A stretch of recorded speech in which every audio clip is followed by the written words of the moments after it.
की जब बात होती है तो कई तरह के बलों का नाम सामने आता है। Military, paramilitary, CAPF.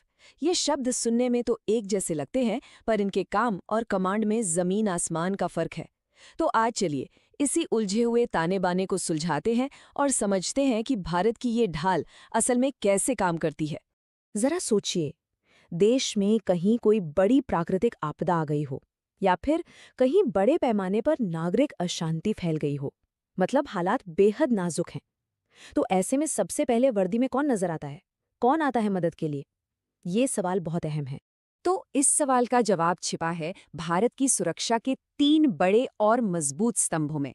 ये 3 अलग-अलग तरह के बल हैं जो मिलकर देश की पूरी सुरक्षा प्रणाली को एक ढांचा देते हैं। चलिए एक-एक करके इन तीनों को ही समझते हैं। तो देखिए, मोटे तौर पर ये 3 कैटेगरीज हैं। सबसे पहली और सबसे जानी-मानी हमारी मिलिट्री, यानी हमारी आर्मी, नेवी और एयरफोर्स। इनका सीधा काम है देश को बाहरी दुश्मनों से बचाना। फिर आती है पैरामिलिट्री फोर्स। इनका रोल थोड़ा अलग है, ये सेना की मदद के लिए होती है। और तीसरी कैटेगरी है सेंट्रल आर्म्ड पुलिस फोर्सेस यानी सीएपीएफ। इनका काम देश के भीतर, मतलब हमारी आंतरिक सुरक्षा को बनाए रखना है।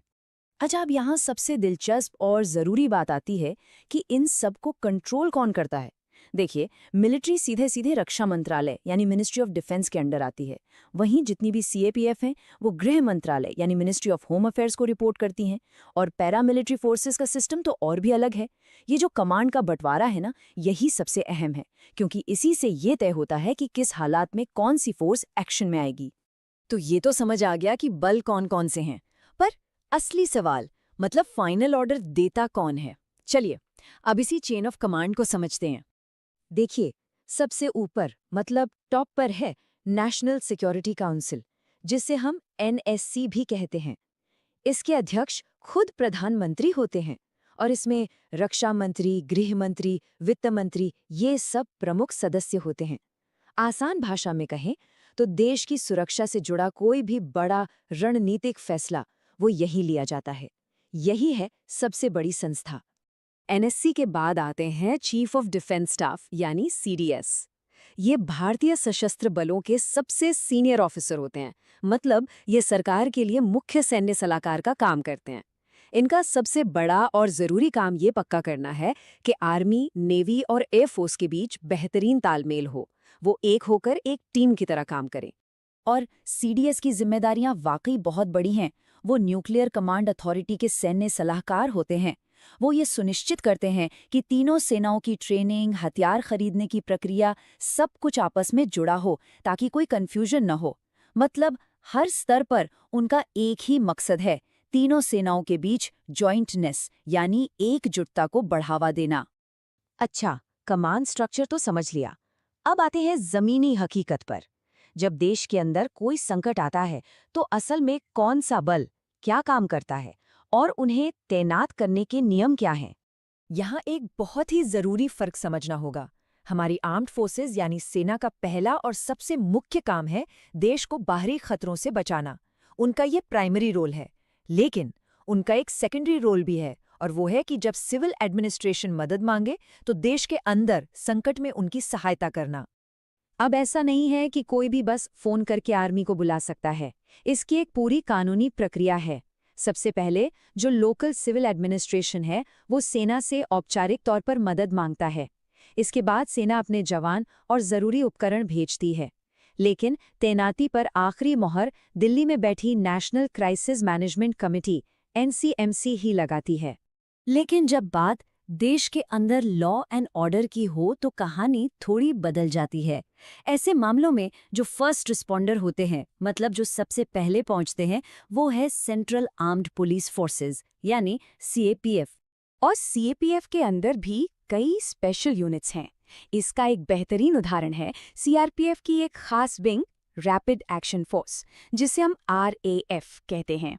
इनका मोटो यानी आदर्श वाक्य ही है, संवेदनशील पुलिसिंग के साथ मानवता की सेवा। इनका खास काम ही भीड़ को नियंत्रित करना और दंगों जैसे हालात को काबू में लाना है। अच्छा, रेगुलर फोर्सेस के अलावा भारत के पास कुछ ऐसी एलीट यूनिट्स भी हैं जो दुनिया की बेहतरीन फोर्सेस में गिनी जाती हैं, ये हैं हमारे स्पेशल फोर्सेस। चलिए जरा जल्दी से इन पर एक नजर डालते हैं।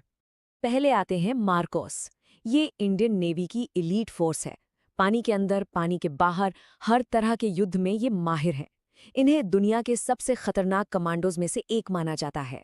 फिर है इंडियन आर्मी के पैरा एसएफ यानी पैरा स्पेशल फोर्सेस। इनका काम है दुश्मन की सीमा के बहुत अंदर जाकर गुपचुप तरीके से ऑपरेशंस को अंजाम देना। और फिर है नेशनल सिक्योरिटी गार्ड यानी एनएसजी। इन्हें हम सब ब्लैक कैट कमांडो के नाम से जानते हैं। ये भारत की प्रीमियर काउंटर टेररिज्म फोर्स है। जब भी कोई बड़ा आतंकी हमला होता है तो देश की नजरें इन्हीं पर होती हैं। और लिस्ट में है सीओबीआर। ये सीआरपीएफ की एक बहुत ही स्पेशलाइज्ड यूनिट है। इन्हें खास तौर पर गुरिल्ला वॉरफेयर यानी छापामार युद्ध के लिए ट्रेन किया गया है ताकि नक्सलवाद से निपटे जा सके। ये जंगल वॉरफेयर के एक्सपर्ट्स होते हैं। तो कुल मिलाकर सबसे जरूरी बात जो समझने वाली है वो है ये साफ बंटवारा। हमारी मिलिट्री देश की सरहदों को बाहरी दुश्मनों से महफूज रखती है और सीएपीएफ देश के अंदर की सुरक्षा को संभालती है। यही वो बुनियादी सिद्धांत है जिस पर भारत की पूरी सुरक्षा व्यवस्था टिकी है। ये सारी व्यवस्था हमें एक बहुत ही बड़े और गहरे सवाल पर लाकर खड़ा करती है। एक लोकतंत्र के लिए ये संतुलन बनाना कितना जरूरी और कितना मुश्किल है कि नागरिक मदद के लिए सेना का इस्तेमाल हो, लेकिन आखिरी कंट्रोल हमेशा हर हाल में चुनी हुई नागरिक सरकार के हाथों में ही रहे। इस पर सोचना बहुत जरूरी है।